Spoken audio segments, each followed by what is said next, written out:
ഇന്ന് തന്നെ ഡൗൺലോഡ് ചെയ്യൂ. കാണൂ നിങ്ങളുടെ ഫേവറേറ്റ് ഷോസ്. അങ്ങനെയാണെങ്കിൽ ഇനിയുള്ള അന്വേഷണം അവരെ ചുറ്റിപ്പറ്റി തന്നെ ആവണം. നമുക്ക് പോലീസ് സ്റ്റേഷനിൽ ഒരു പരാതി കൊടുത്താലോ? നാണക്കേട് നോക്കണ്ട. ഇതിങ്ങനെ നീണ്ടുപോയാലും അറിയേണ്ടവരൊക്കെ അറിയില്ലേ? പോലീസും കൂടി അന്വേഷിക്കട്ടെ.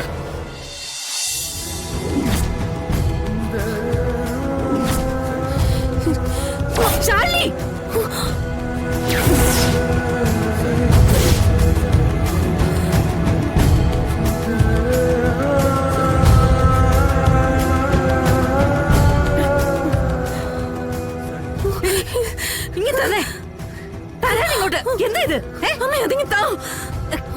ഞാൻ കുറെ ആലോചിച്ചു. അതിനുശേഷം എടുത്ത തീരുമാനം ഇതെന്റെ വിഷ്ണുട്ടന്റെ ചിതാഭസ്മൊന്നുമല്ല. എന്റെ വിഷ്ണുട്ടൻ മരിച്ചിട്ടൊന്നുമില്ല. ഇതവള് കള്ളം പറയാ. എന്റെ വിഷ്ണുട്ടനെ വേറെ എവിടെ ഒളിപ്പിച്ച് വെച്ചിട്ട് എന്നെ പറ്റിക്കാനായിട്ട് കള്ളം പറയാ. ഞാൻ വിശ്വസിക്കില്ല. എന്ന് പറഞ്ഞ ഞാൻ വിശ്വസിക്കില്ല. നീ എന്താണ് പിച്ചമ്മയും പറയുന്നേ? ഇത് പിച്ചമ്മയൊന്നുമല്ല. ഇത് വേറെ ആരുടെയോ. എന്നോട് പറയാതെ എന്റെ വിഷ്ണുട്ടൻ വേറൊരിടത്തും പോവില്ല. ശാലി,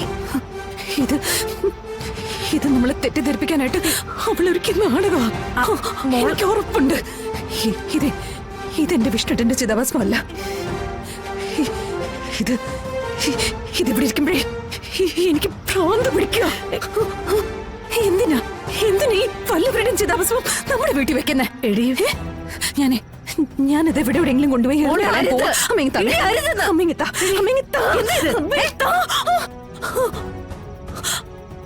എല്ലാം അറിയുന്ന നീ എന്തിനെങ്ങനെ കിടന്ന് ഇല്ലാതാവുന്നേ? സത്യങ്ങളൊക്കെ നിനക്കറിയാൻ പാടില്ലേ? വിഷ്ണു ഇല്ലെന്ന് നിനക്കറിയാം.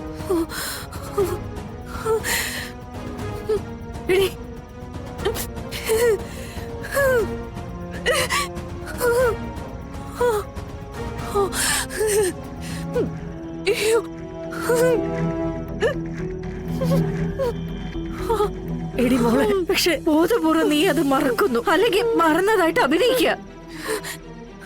എന്തിന്? എടി, ഇത് നശിപ്പിച്ചാൽ നമ്മുടെ വിഷ്ണു തിരിച്ചു വരുവോ?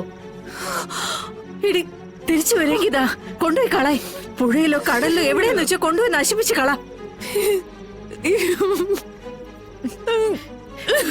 ഇതിനി നീ സൂക്ഷിക്കണ്ട. സൂക്ഷിച്ച എനിക്ക് എന്റെ മോളെ കൂടി നഷ്ടപ്പെടും. എന്നെ കൊണ്ട് പറ്റില്ല മോളെ.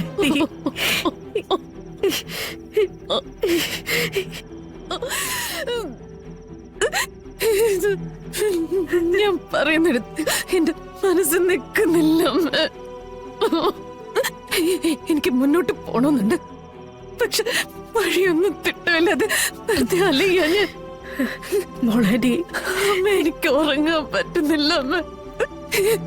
കണ്ണടച്ച മുന്നിൽ തെളിയുന്നത് ഈ ചിതാഭസ്മോ? എനിക്കറിയില്ല ഞാൻ എന്താ ചെയ്യാ. ഈശ്വര, അമ്മ പറ, ഞാൻ എന്താ ചെയ്യണേ?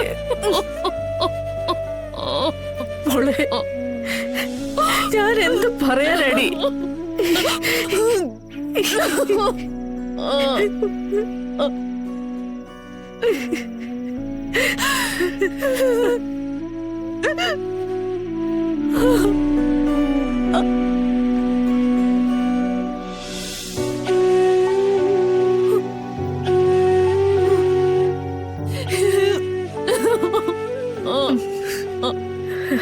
മോളടി,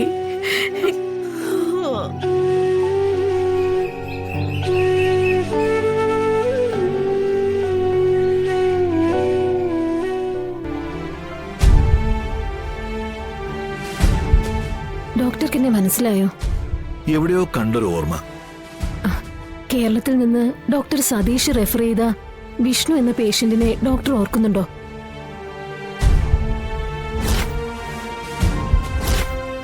വിഷ്ണു അന്ന് വിഷ്ണുവിന്റെ കൂടെ ബൈസ്റ്റാൻഡറായി വന്നത് ഞാനായിരുന്നു.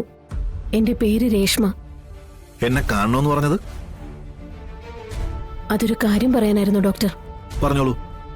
അന്ന് വിഷ്ണുവിന്റെ ഹാർട്ടും കണ്ണും ഒക്കെ നമ്മൾ ദാനം ചെയ്തിരുന്നല്ലോ. ഉം, അവരെയൊക്കെ ഒന്ന് കാണണമെന്ന് വിഷ്ണുവിന്റെ ഭാര്യയ്ക്കൊരു ആഗ്രഹം. ഉം. അവര് കാര്യങ്ങളൊക്കെ അറിഞ്ഞത് ഈ അടുത്ത ദിവസങ്ങളിലാ.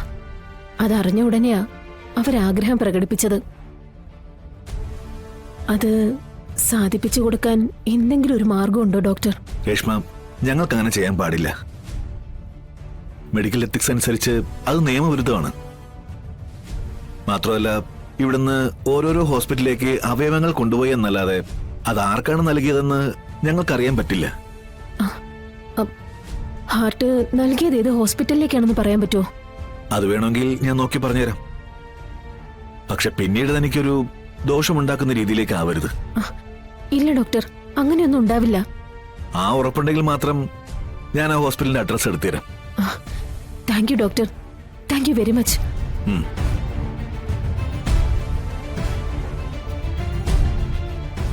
എടാ, നിന്നെയൊക്കെ ഒരു കാര്യം ഏൽപ്പിച്ച അത് ഇങ്ങനെ വരുമെന്നുള്ളത് എനിക്കറിയാം.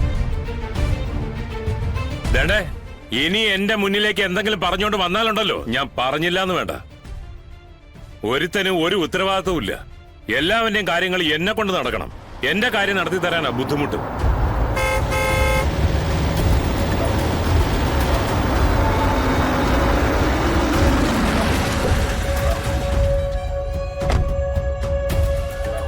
എന്തായി സ്വാമി, വല്ല വിവരമുണ്ടോ? ഇല്ല സാറേ. ശ്ശേ, എന്റെ ദൈവമേ, രാവിലെ മുതൽ ഓരോരുത്തന്മാരെ വിളിച്ച് ചീത്ത വിളിക്കുന്നതല്ലാതെ കാര്യങ്ങളൊന്നും നേരാവണ്ണം നടക്കുന്നില്ല. ഏത് മാളത്തിൽ നിന്നായാലും അവനെ അവളെയും പൊക്കാമെന്നൊരു അതിര് കവിഞ്ഞ ആത്മവിശ്വാസം എനിക്കുണ്ടായിരുന്നു. അതാ ഇപ്പൊ തകർന്നടിഞ്ഞ് മാനം പോയി നിൽക്കുന്നത്.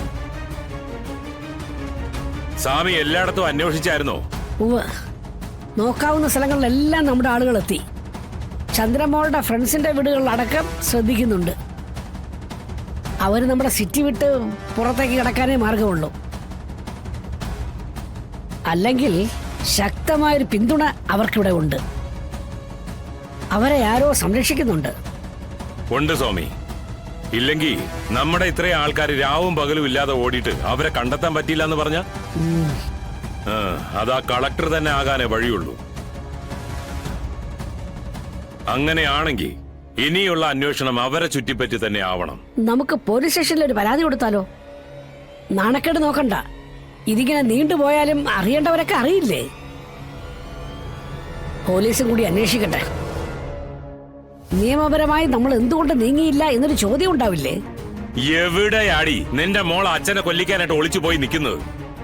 അവളുടെ ജാതകം എഴുതിയപ്പോ അതിൽ പറഞ്ഞിട്ടുണ്ടായിരുന്നോടി തന്തയെ തീർക്കാൻ പോകുന്ന മകളായിട്ട് വരുമെന്ന്. കേട്ടില്ലേ? ഇനി അവളെ നോക്കാൻ ഈ സിറ്റിയിൽ ഒരു ഇഞ്ച് സ്ഥലം പോലും ബാക്കിയില്ലെന്ന്. ഞാൻ ഇനി എന്ത് ചെയ്യണം?